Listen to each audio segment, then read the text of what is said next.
আসসালামু আলাইকুম রহমতুল্লাহ। এটা হচ্ছে মসজিদে নববীর জোহরদের নামাজের পরের অবস্থা।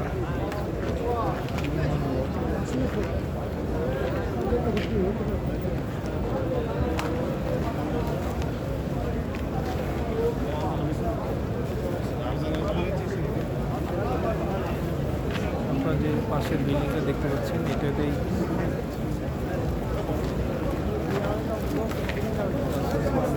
এবং রিয়াজুল জান্নাহ এখানেই।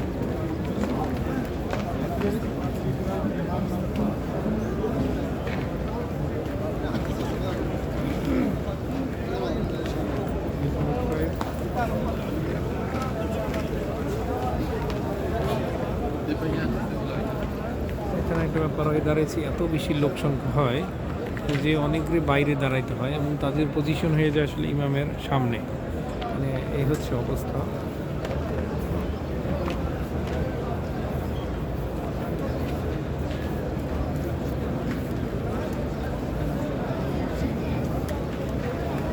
খেয়াল করেন এখানকার ছাতাগুলো খুবই চমৎকার, ফুলি অটোমেটেড। আমার কাছে ভীষণ ভালো লেগেছে। ছাতাগুলো যখন চাপানো হয় এটা দেখলে বোঝা যায় না এটা আসলে ছাতা। ওই দেখেন ওইটা এখনও ছড়ানো হয়নি। আর এই এদিকে যদি তাকান এইগুলো সব ছড়ানো হয়েছে। দেখেন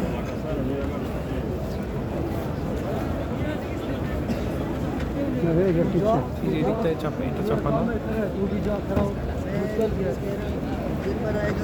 জোহরের নামাজ শেষে সবাই বেরোচ্ছে। এটা হচ্ছে 5 নম্বর গেট, কুবা গেট বলে এটাকে। আর এই দিকটায় যে শেষ প্রান্ত হচ্ছে জান্নাতুল বাকি, এখান থেকে আসলে ঢোকা যায় না, ঢুকতে যায় না বেসিক্যালি। ওই পাশে আসরের নামাজে পর অন্য একটা পাশ দিয়ে গেট দিয়ে ঢোকা যায়।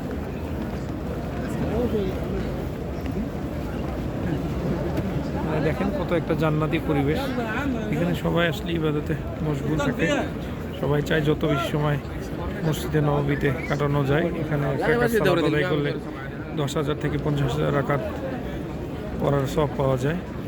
তো সবাই চায় যে যত বেশি সম্ভব মসজিদে অবস্থান করতে, কোরআন করতে। এবং এখানে দেখেন কলামগুলোর সাথে সুন্দর ফ্যান লাগানো আছে।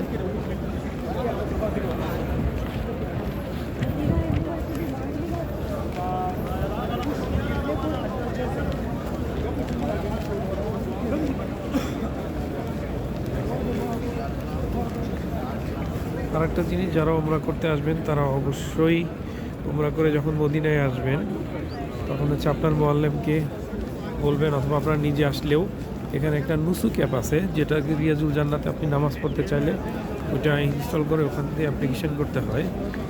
দেন তবে আপনি রিয়াজুল জান্নাতে নামাজ পড়তে পারবেন, অন্যথায় কিন্তু আপনাকে ওখানে ঢুকতে দিবে না। সো আসার সময় একটা মুআল্লিমকে ভালোভাবে বলে নেবেন। আর একটা জিনিস হচ্ছে যে আপনারা আসার সময় মুআল্লিমের সাথে, মুআল্লিমের স্কোপ কী, আপনার স্কোপ কী, এগুলো ভালোভাবে শুনে নেবেন। আদারওয়াইজ দেখা যাবে মুআল্লিমের সাথে আপনার একটা মিসআন্ডারস্ট্যান্ডিং হবে। সেম লেটসে আপনাকে বলেছে আমরা 15 দিন থাকবো, আপনারা সরাসরি ডিরেক্ট ফ্লাইটে আসবেন আর ট্রানজিট ফ্লাইটে আসবেন, সেটা ক্লিয়ার করে নেবেন। যদি ডিরেক্ট ফ্লাইট হয়, লেটসে বাকিরা অন্য প্লেনে গিয়েছে, আপনি ডিরেক্ট ফ্লাইটে জেদ্দায় আসছেন, জেদ্দায় আসার পর সে জেদ্দা থেকে আপনি হোটেল পর্যন্ত এই কস্টটা কার, সে কি আপনাকে গাড়ি ট্যাক্সি ব্যবস্থা করে দিবেন নাকি এটা আপনার খরচে আসতে হবে, সেটা একটা ইস্যু। আর সে মক্কাতে থাকার সময় হারাম থেকে হোটেলটা আসলে কত দূরে, কোন হোটেল, এই অবস্থা, এগুলো ঠিকঠাক মতো জেনে নেবেন। আর একটা খাবার দাবারগুলো কাদের, এগুলো সব নর্মালি প্যাকেজেই থাকে সবগুলো। আবার তারা অনেক জায়গায় ঘোরাতে নিয়ে যায়, তাদের প্যাকেজের ভিতর থেকে কিছু জায়গায় হচ্ছে বলে যে এগুলো আপনাদের ওন কস্টে যেতে হবে, সেগুলো আগেই শুনে নেবেন।